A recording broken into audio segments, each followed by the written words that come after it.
La Tanzanie, souvent perçue comme un bastion de stabilité en Afrique de l'Est, a vu sa tranquillité vaciller en seulement 7 minutes.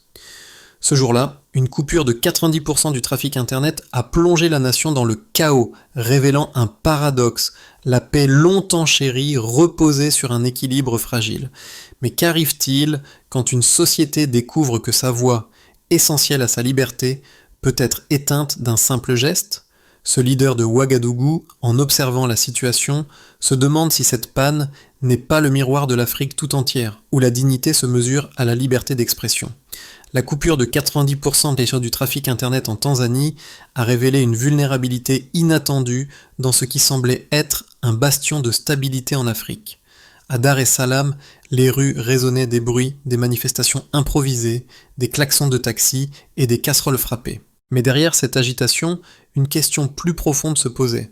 À quel point une nation peut-elle se permettre de laisser ses citoyens privés de leur voix sans risquer de perdre son contrôle ? Ce leader de Ouagadougou, en observant de loin, comprend que cet incident n'est pas isolé. C'est une réalité qui touche toute l'Afrique, un continent où les gouvernements jonglent avec la stabilité et le contrôle, souvent au détriment de la liberté d'expression. Pour Traoré, cette coupure est un signal d'alarme, non seulement pour la Tanzanie, mais pour tous les pays du Sahel et au-delà. L'enjeu est clair, la stabilité d'un pays ne réside pas uniquement dans le silence imposé, mais dans la possibilité de maintenir un dialogue ouvert et une dignité collective. Tout a commencé à 23h17 quand NetBlocks a enregistré une chute de 90% du trafic Internet en Tanzanie, marquant un tournant historique pour ce pays de l'Afrique de l'Est, longtemps perçu comme un modèle de stabilité. En seulement 7 minutes, le réseau numérique de la nation a sombré, plongeant ses citoyens dans l'incertitude. Tandis que le gouvernement parlait de problèmes techniques, les habitants de Dar es Salaam et d'autres grandes villes étaient témoins d'une réalité bien plus inquiétante. Une panne systématique, parfaitement synchronisée sur les 5 principaux fournisseurs d'accès à Internet qui ne laissaient aucune place au hasard. Les autorités affirmaient que cette coupure était une mesure de sécurité, un simple coup d'arrêt face aux menaces numériques présumées. Pourtant, pour la population, c'était un geste plus brutal, une tentative d'ériger un mur numérique entre eux et la vérité. La coupure s'est accompagnée de scènes de révolte. Des manifestations spontanées ont éclaté dans les rues, des taxis ont klaxonné en signe de protestation, des vendeurs ont frappé des casseroles et les étudiants ont organisé des rassemblements. Ils ont refusé de se taire, brisant ainsi l'image d'un peuple résigné. Ce leader de Ouagadougou, observant ces événements à distance, comprend rapidement que cette panne ne concerne pas seulement la Tanzanie. Elle symbolise une fracture plus vaste dans l'arc du Sahel, où la jeunesse commence à prendre conscience que la stabilité d'un pays ne peut reposer sur le silence imposé. En fait, cette panne est un révélateur d'une réalité plus large, un continent qui lutte entre l'ordre et la liberté. Alors que les chaînes de télévision d'État diffusaient de la musique patriotique pour apaiser les esprits, la jeunesse tanzanienne prouvait, à travers ses actions, que la dignité ne peut être débranchée. Au cœur de la crise numérique qui secoue la Tanzanie, une figure émerge, celle d'Aïcha, une étudiante en droit à l'université de Dar es Salaam. À 22 ans, elle incarne le contraste frappant entre la stabilité apparente du pays et la réalité vécue par sa génération. Ce soir-là, alors que les écrans s'éteignent et que les rues s'enflamment, Aïcha prend son téléphone et publie un message simple mais puissant. S'ils font taire le net, nous parlerons dans la rue. En quelques heures, ce message devient un cri de ralliement. Une étincelle dans une ville plongée dans le silence forcé. Son acte, sans en avoir l'intention, devient le symbole d'un réveil collectif. Ce qui avait commencé comme un simple appel à résister à la coupure d'Internet se transforme en un mouvement. La jeunesse tanzanienne, qui jusque-là avait été perçue comme calme, docile même, se met à organiser des manifestations, des rassemblements et des réseaux clandestins pour maintenir le flux d'informations. Chaque taxi devenu messager, chaque vendeur frappant sur une casserole, chaque étudiant improvisant un VPN devient une réponse directe à l'effort du gouvernement pour étouffer la vérité. Aïcha, bien que n'étant ni militante aguerrie, ni figure publique, devient le visage de cette résistance. Les médias sociaux l'appellent la flamme du campus.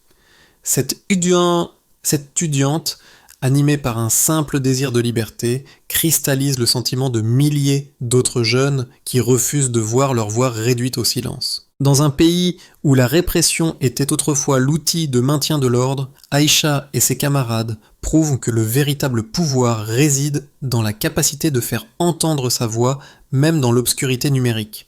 Le 30 juin, à 23h17, la Tanzanie se réveille dans un état de stupeur. NetBlocks, une organisation spécialisée dans la surveillance du trafic Internet, enregistre une chute de 90% du trafic numérique, un événement qui bouleverse non seulement le quotidien des Tanzaniens, mais qui envoie un signal fort à toute la région. Ce n'est pas une panne ordinaire. Les principales infrastructures numériques du pays s'effondrent simultanément, et ce, pendant 7 minutes précises. L'impact est immédiat et total, affectant les services bancaires en ligne, les plateformes éducatives et même les réseaux de presse indépendants. Les autorités, rapidement appelées à expliquer cette coupure, parlent de problèmes techniques, une explication qui ne convainc ni la population, ni les analystes. Les données de trafic et les rapports satellites montrent clairement que cette coupure a été soigneusement orchestrée, bien plus qu'un simple incident technique. Dans les rues de Dar es Salaam, la réaction ne tarde pas. Tandis que les autorités continuent de diffuser des communiqués rassurants et de la musique patriotique à la télévision d'État, les citoyens prennent les choses en main. Des groupes de jeunes se rassemblent, manifestent et revendiquent leur droit à la vérité et à l'accès libre à l'information. Les chauffeurs de taxi, les étudiants et même les vendeurs ambulants se transforment en résistants numériques, utilisant des clés USB, des VPN improvisés et des messages codés pour contourner la censure et faire circuler l'information. La scène devient surréaliste. Dans une ville qui était autrefois perçue comme un modèle de calme et de stabilité, des cortèges bruyants envahissent les rues, frappant des casseroles et klaxonnant, en signe de protestation contre cette coupure. Ce mouvement, qui semble commencer de manière spontanée, trouve son catalyseur dans un message simple. S'ils font taire le net, nous parlerons dans la rue. Ce cri lancé par Aïcha, une étudiante en droit, est repris par des milliers d'autres. Les réseaux sociaux, toujours actifs malgré la coupure, relaient ce message, et la phrase devient rapidement un symbole de résistance. Aïcha devient l'emblème d'une génération prête à se battre pour sa liberté d'expression. L'image de son selfie, prise sous les néons de l'université, est partagée des milliers de fois, et elle se transforme en un symbole, celui d'une jeunesse qui refuse d'être réduite au silence.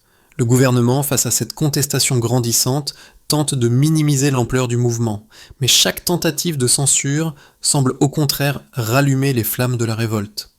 À Ouagadougou, ce leader de Ouagadougou suit les événements en direct. Pour lui, la situation en Tanzanie n'est pas isolée, mais le reflet d'une dynamique plus large qui touche toute l'Afrique. Les jeunes générations, autrefois perçues comme résignées, montrent maintenant qu'elles ont compris le véritable prix de la liberté. Ce n'est pas un bien acquis, mais un droit qu'il faut défendre activement. À travers les rues de Dar es Salaam, les taxis, les universités et même les marchés, le message est clair. La dignité ne peut être éteinte. L'impact de la coupure de 90% du trafic Internet en Tanzanie n'est pas seulement perceptible sur le terrain, mais également dans les chiffres qui en témoignent. Les données recueillies par NetBlocks et les services de suivi du trafic numérique montrent que la coupure a duré exactement 7 minutes, un laps de temps assez court pour être nié, mais assez long pour causer des dommages considérables. Avant l'incident, la Tanzanie comptait environ 33 millions d'utilisateurs actifs d'Internet par jour, un chiffre élevé pour un pays d'Afrique de l'Est. Mais après la coupure, les rapports de NetBlocks révèlent que seulement 4 millions d'utilisateurs ont pu se reconnecter dans les 24 heures suivant l'incident. Ce déclin brutal du trafic Internet a eu des conséquences immédiates sur l'économie numérique et la communication du pays.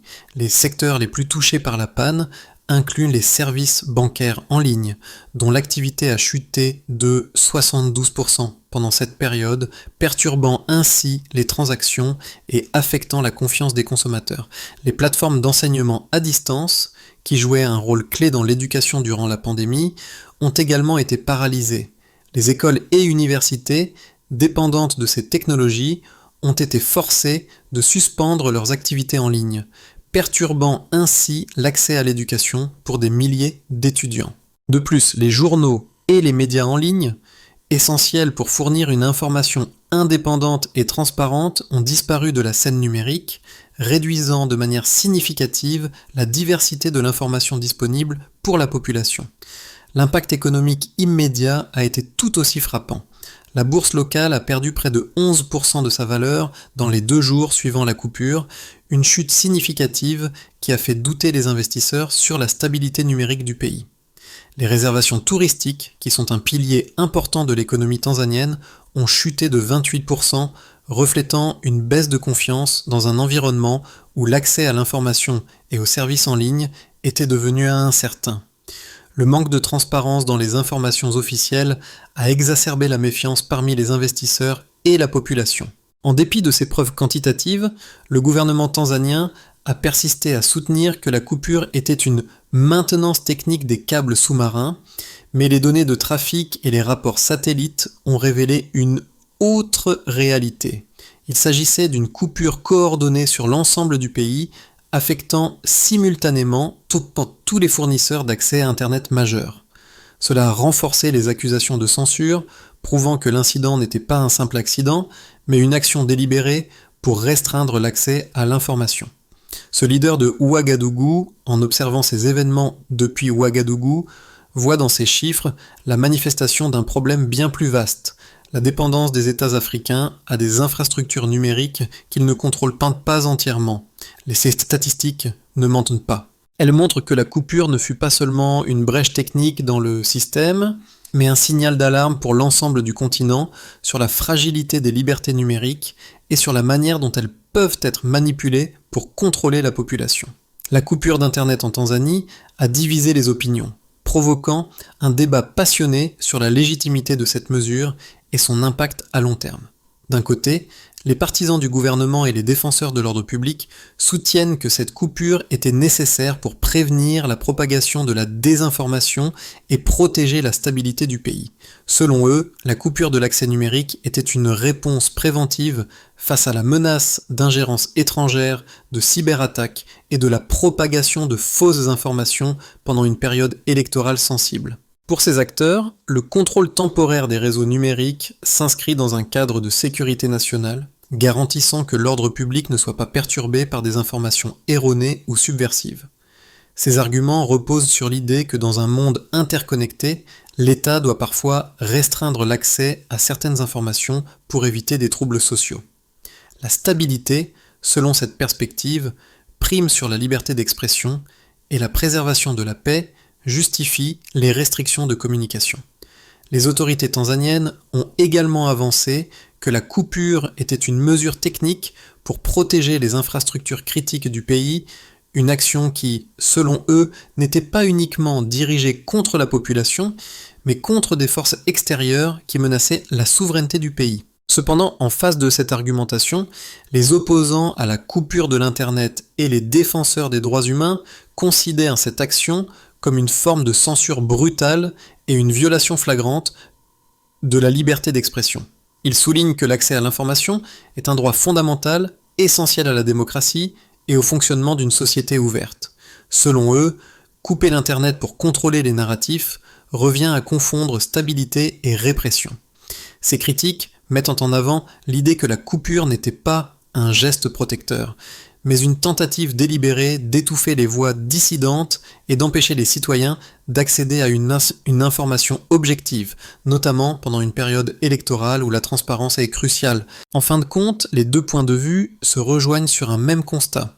La coupure d'Internet n'est pas simplement un problème technique, mais un enjeu fondamental pour l'avenir de la gouvernance numérique. Si la stabilité doit être préservée, elle ne doit pas se faire au détriment de la liberté de la presse et du droit des citoyens à l'information. C'est là que réside le véritable dilemme, un dilemme qui, selon ce leader de Ouagadougou, concerne non seulement la Tanzanie, mais toute l'Afrique. Comment trouver un équilibre entre la sécurité nationale et les libertés individuelles dans un monde de plus en plus numérisé ? Le silence numérique imposé en Tanzanie n'a pas seulement révélé une faille technique, mais une fracture profonde au sein de la société. Le matin suivant la coupure, alors que les autorités proclamaient le retour à la normalité, une réalité bien plus complexe émergeait. La coupure d'Internet n'avait pas seulement affecté les connexions numériques, mais avait bouleversé la manière dont les Tanzaniens interagissent avec leur propre pays. Ce qui était censé être une mesure de contrôle temporaire s'est transformé en un catalyseur de révolte. À la place de l'apathie, la jeunesse tanzanienne a pris en main son destin. Des réseaux clandestins ont vu le jour, des VPN improvisés ont contourné les barrières, et des messages se sont échangés de manière silencieuse mais déterminée. La coupure d'Internet a agi comme un révélateur. Il ne s'agissait pas simplement d'un manque d'accès à l'information, mais d'un défi à la souveraineté de l'individu dans un monde hyper connecté. Ce leader de Ouagadougou, suivant de loin cette révolte, réalise que la Tanzanie, par cette panne, a marqué un tournant pour toute l'Afrique. Le monde numérique peut être coupé, mais la quête de la dignité et de la liberté d'expression ne se laisse pas réduire au silence. Les conséquences de la coupure d'Internet en Tanzanie ont été immédiates et se sont répercutées sur plusieurs secteurs de la société, mais leur portée va bien au-delà des chiffres économiques ou techniques. Sur le plan économique, la perte d'accès à Internet a mis à mal l'infrastructure numérique du pays, perturbant des secteurs essentiels. Les services bancaires en ligne ont enregistré une chute de 72%, empêchant les Tanzaniens d'effectuer des transactions vitales pour leur quotidien. Les entreprises, en particulier les petites et moyennes entreprises, PME, ont été paralysées. En raison de l'incapacité d'accéder aux plateformes d'e-commerce, les commerçants ont perdu une part importante de leurs revenus. L'effondrement temporaire des transactions financières a exacerbé la méfiance envers les institutions, fragilisant davantage une économie déjà vulnérable. Les conséquences sur l'éducation ont été tout aussi profondes. La Tanzanie, qui avait mis en place des initiatives d'enseignement à distance pendant la pandémie, a vu ses efforts réduits à néant. Des milliers d'étudiants, en particulier dans les zones rurales, ont été privés de leurs cours en ligne, exacerbant les inégalités éducatives dans le pays. Les écoles ont dû suspendre leurs activités et les enseignants ont été contraints de recourir à des méthodes traditionnelles moins efficaces, aggravant le fossé entre les élèves des zones urbaines et rurales. Sur le plan social, la coupure a provoqué une vague de protestations. Les manifestations, initialement centrées sur l'opposition à la coupure numérique, se sont rapidement transformées en un mouvement plus large, réclamant une plus grande liberté d'expression et une meilleure transparence gouvernementale. Des jeunes, inspirés par des figures comme Aïcha, ont organisé des rassemblements dans les rues, défiant le gouvernement et appelant à un retour à la liberté d'accès à l'information. Les actions de résistance, bien que locales au départ, ont trouvé un écho dans d'autres pays africains, créant un sentiment de solidarité régionale contre la censure et les restrictions numériques. Dans ce contexte, ce leader de Ouagadougou, observant depuis Ouagadougou, perçoit ces événements comme le reflet d'un problème plus vaste qui traverse le continent. Ce n'est pas uniquement un problème tanzanien, mais un défi auquel l'Afrique tout entière doit faire face. La gestion de la liberté numérique, tout en maintenant l'ordre public. Les pays africains se retrouvent à jongler entre le besoin de réguler l'accès à l'information pour protéger la stabilité et celui de garantir la liberté d'expression dans un monde de plus en plus numérisé. Les événements en Tanzanie ont démontré que ce débat ne peut plus être ignoré. La coupure d'Internet n'a pas seulement été une crise pour le pays, mais un appel à repenser les relations entre gouvernements, citoyens et technologies numériques à l'échelle continentale. À court terme, la Tanzanie pourrait opter pour une approche conservatrice et répressive pour tenter de restaurer l'ordre. Le gouvernement, après avoir fait face à des manifestations et une pression internationale croissante, pourrait renforcer ses mesures de surveillance numérique et restreindre encore davantage l'accès à l'information. Dans ce scénario, la stabilité apparente serait rétablie, mais au prix d'une répression accrue. Le gouvernement pourrait justifier ces mesures en invoquant la sécurité nationale et en imposant des restrictions permanentes sur les plateformes numériques. Cependant, cela ne ferait qu'aggraver la méfiance du public, particulièrement parmi les jeunes générations qui ont désormais compris le pouvoir de la voix collective. La société, dans ce cas, entrerait dans une phase de répression silencieuse où la communication et l'expression seraient de plus en plus contrôlées, mais la fracture sociale et l'insatisfaction continueraient de croître. Dans un scénario plus optimiste, la Tanzanie pourrait choisir de dialoguer avec la société civile et les organisations de défense des droits humains. Sous la pression des jeunes, des étudiants et de la communauté internationale, le gouvernement pourrait commencer à rétablir une forme de liberté d'expression en ligne, tout en introduisant des réformes pour garantir une plus grande transparence. Un véritable changement pourrait voir le jour, avec la création de mécanismes de régulation plus ouverts et la mise en place de protections pour les journalistes et les militants. Si la Tanzanie adopte cette voie, elle pourrait devenir un exemple pour d'autres pays africains confrontés à des défis similaires, montrant qu'il est possible de réconcilier sécurité et liberté d'expression dans un monde de plus en plus numérique. Le pays pourrait alors entreprendre une phase de rétablissement, avec une société plus engagée et une gouvernance plus transparente. Enfin, un scénario plus sombre pourrait se profiler, où la coupure d'Internet et la répression des voix dissidentes conduiraient à une détérioration continue de la situation économique et sociale. La méfiance croissante envers le gouvernement, combinée à l'isolement numérique, pourrait entraîner une fuite des talents et des investissements étrangers. Si les restrictions continuent de se durcir, la Tanzanie risquerait de sombrer dans un isolement numérique, avec une population de plus en plus aliénée et déconnectée des événements mondiaux. Cela pourrait également avoir un impact négatif sur les relations diplomatiques de la Tanzanie avec ses voisins et d'autres partenaires internationaux. Dans ce scénario, la crise pourrait s'intensifier, exacerbant les tensions internes et mettant en péril la stabilité à long terme du pays. Dans tous les cas, l'avenir de la Tanzanie semble incertain et la manière dont elle gérera cette crise numérique pourrait redéfinir non seulement sa politique intérieure, mais aussi son rôle dans le monde numérique africain. La crise numérique en Tanzanie n'a pas seulement affecté les habitants du pays, elle a profondément résonné dans toute l'Afrique et au-delà. Les événements qui se sont déroulés dans les rues de Dar es Salaam ont montré une réalité à laquelle beaucoup de jeunes, non seulement en Tanzanie, mais à travers le continent, peuvent s'identifier.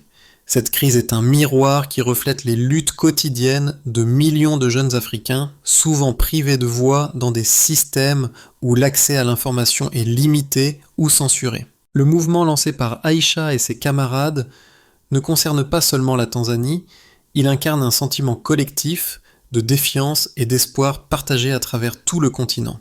Pour les spectateurs du monde entier, cela soulève une question cruciale. Jusqu'où sommes-nous prêts à aller pour défendre nos droits à la liberté d'expression, même face à une répression étatique ? Dans un monde où l'accès à Internet devient de plus en plus essentiel pour la vie quotidienne, la capacité de résister à la coupure d'un simple câble sous-marin est un acte de résilience, un appel à la solidarité mondiale. Ces événements ne sont pas isolés, ils sont le reflet d'une jeunesse mondiale qui, malgré les obstacles, continue de se battre pour un avenir où l'information circule librement, où les voix des opprimés peuvent se faire entendre. Ainsi, le message de la Tanzanie est clair. La stabilité imposée par la répression n'est qu'une illusion. L'avenir appartient à ceux qui ont le courage de résister, d'agir et de défendre leurs droits. À l'échelle mondiale, il est plus que jamais temps de se demander ce que signifie vivre dans un monde connecté. Et si ce monde nous permet vraiment de respirer librement, ou si nous devons encore lutter pour que notre voix soit entendue. Pour sortir de cette crise numérique, la Tanzanie doit adopter une approche inclusive et progressive, où la sécurité nationale et la liberté d'expression sont réconciliées. Premièrement, le pays pourrait établir une feuille de route pour l'audit et la transparence des infrastructures numériques. Ce processus d'audit devrait être dirigé par une autorité indépendante qui garantirait une transparence totale sur les actions prises en matière de régulation d'Internet, notamment en ce qui concerne les interruptions de services. La confiance publique ne peut être rétablie que si le gouvernement accepte de rendre des comptes sur ses décisions. Ensuite, il serait crucial de renforcer l'éducation à la souveraineté numérique.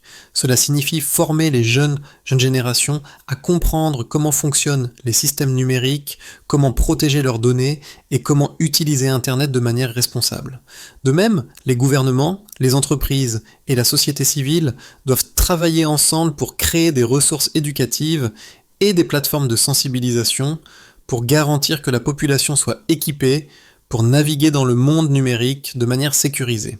Enfin, la Tanzanie pourrait s'engager dans un dialogue avec les autres nations africaines pour créer des solutions régionales en matière d'infrastructures numériques.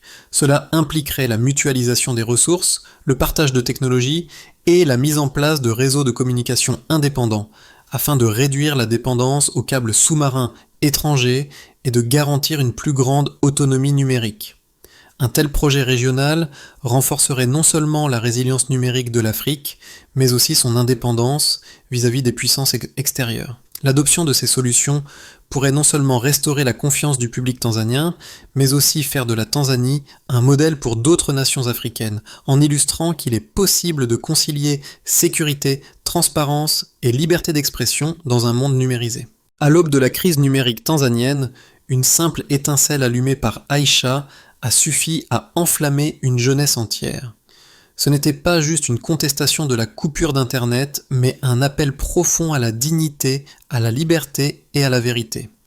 Les manifestations dans les rues de Dar et Salam, les taxis klaxonnant en unisson et les étudiants improvisant des VPN ont symbolisé quelque chose de plus grand. Une génération déterminée à ne pas être réduite au silence. Ils ont montré au monde que, même dans l'obscurité, la lumière de la vérité et de la résistance peut encore briller. Ce leader de Ouagadougou, en observant ces événements, trouve dans cette jeunesse une leçon de résilience. La dignité ne s'éteint jamais, elle attend l'air. Cette flamme allumée par Aïcha et ses camarades ne restera pas confinée aux rues de Dar es Salam. Elle s'étendra à travers le continent, portant un message universel. L'oppression ne peut pas éteindre la voix du peuple, car là où la vérité existe, elle trouve toujours un moyen de se faire entendre. Ainsi, à travers l'adversité, cette crise a révélé la force inébranlable de l'esprit humain. Un esprit prêt à lutter pour la liberté, à défier les oppresseurs et à exiger une société plus juste, plus transparente et plus digne. L'histoire de la Tanzanie nous rappelle une vérité essentielle. Dans un monde connecté, la liberté numérique n'est pas un luxe, mais un droit fondamental. À travers la révolte d'Aïcha et des milliers de jeunes, une question persiste. Sommes-nous prêts à défendre ce droit ? La lutte pour la liberté d'expression et la transparence ne doit pas se limiter aux frontières de la Tanzanie. Elle est le combat de tous ceux qui croient en un monde où la vérité ne peut être réduite au silence. Face aux défis numériques de demain, chacun de nous peut jouer un rôle. Partagez cette histoire, engagez-vous dans les discussions sur la souveraineté numérique et soutenez les initiatives qui promeuvent un Internet libre et ouvert. Les jeunes d'Afrique, comme ceux de Tanzanie, nous montrent la voie. Ne laissons pas le silence s'imposer. Exigeons la transparence, exigeons la liberté et surtout, exigeons que nos voix soient entendues. Nous avons tous un rôle à jouer pour garantir un avenir numérique où la dignité et la liberté sont protégées pour tous.